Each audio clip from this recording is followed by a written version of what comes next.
त्यांचा हाती घेतल्याने त्यामुळे एक नवा आदर्शच एक प्रकारे त्यांनी घालून दिलेला आहे। म्हसळा तालुक्यातलं हे गाव आहे आणि त्यांनी आता जमिनींसंदर्भातली एक आग्रही भूमिका मांडली आहे। त्यांच्या या कौतुकास्पद निर्णयाचं सगळीकडेच कौतुक होत आहे। जमिनी वाचवा आणि स्थलांतर थांबवा ही संकल्पना घेत या गावामध्ये जमीन विकणं बंदी आहे असे फलक लावण्यात आले। या गावाचं सगळीकडे कौतुक होत आहे।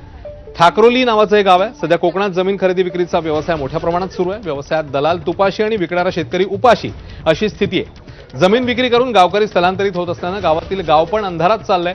मात्र ही बाब लक्षात घेताच याच्या विरोधात म्हसळा तालुक्यातल्या ठाकरोली गावाने जमीन विक्री करण्यास थेट बंदी घातली। अशा आशयाचे फलकच गावकऱ्यांनी गावाबाहेर लावले, त्यामुळे सर्वांचंच लक्ष या फलकाकडे वळताना पाहायला मिळतं।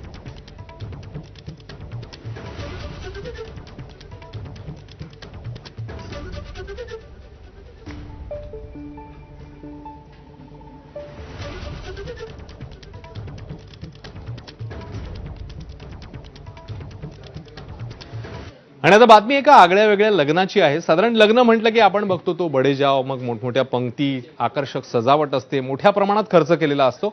मात्र हे लग्न जे आता आम्ही तुम्हाला दाखवणार आहोत ते या सगळ्याला